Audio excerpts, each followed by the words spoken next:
Hi, I'm Daniel Bow, and we're going to start talking about how to effectively work through Khan Academy courses. I've started on the arithmetic course, which is something I know, and so I'm going to show my students how to move through material that you already know, move through it really quickly. So, in this course, arithmetic, when I first started out,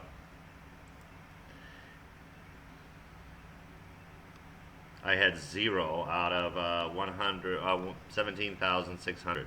So I had 0%. I had nothing. So the very first thing I wanted to do was I wanted to go to the bottom and take the course challenge. The course challenge covers 30 questions on some different skills, and not all the skills in the course, because there are 176 skills in the course, but enough that you can make some really fast progress if you already know it. So the test took me 5 or 6 minutes. I got a perfect score, 30 out of 30. So I leveled up 61 skills, still 115 skills not tested. And so just in that 5 or 6 minutes, I hit 28%.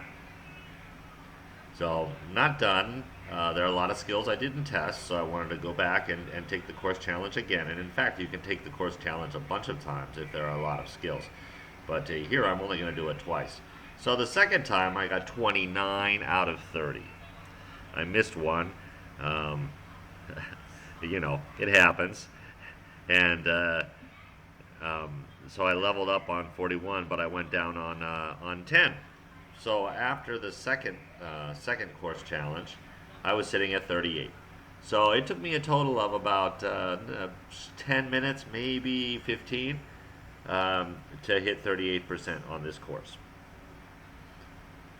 The next thing I did was I took the mastery challenge that it gave me, and I wanted to test to see how much this would help me. It was, I think, 7 questions, and got me 3 skills and 1%. Is that right? Let me go back and look. It was 38 before, right? Yeah, so 1%. So it got me 1%. This is not uh, a good use of my time. This is not a good use of my time. So if you're trying to move through the course fast, I suggest you don't do the mastery challenges, which are going to be at the top with a blue button. So don't do those. So the very next thing I did was I chose the lowest, um, the unit where I had the lowest score. And remember, I think that I really know basically almost all this material. So I took the unit test where I had the lowest number of points. And again, those are I think it was 17 questions. I got 48 skills from that, and I got moved to 69%. So I got 30% off of that one unit test, and it's a large unit, but that unit test took me maybe 10 minutes total.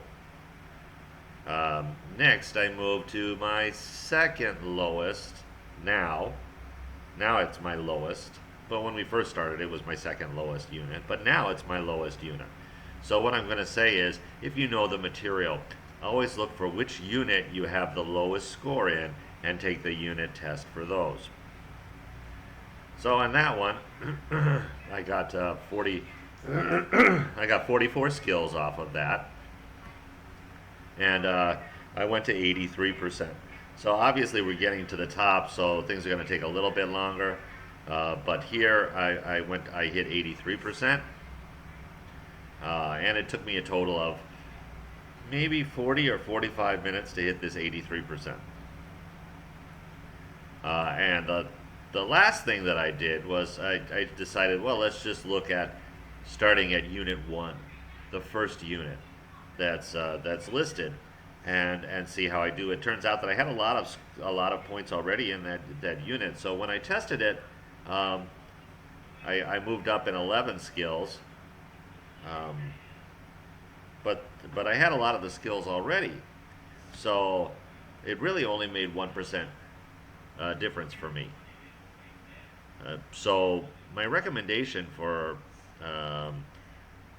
recommendation for all of my students is that they always look for the unit that they are weakest in. And again, this is if you think you already know most of the stuff, and you keep testing that way until you stop making really decent progress, and then you go into each unit and find the skills that you're not good at, learn those, and get yourself up to 90, 95%. And then once you're at 90 or 95%, you can move on to the next course. So thanks everybody. Thanks all of my students for listening to this presentation today. We hope to see you working in con, making great progress.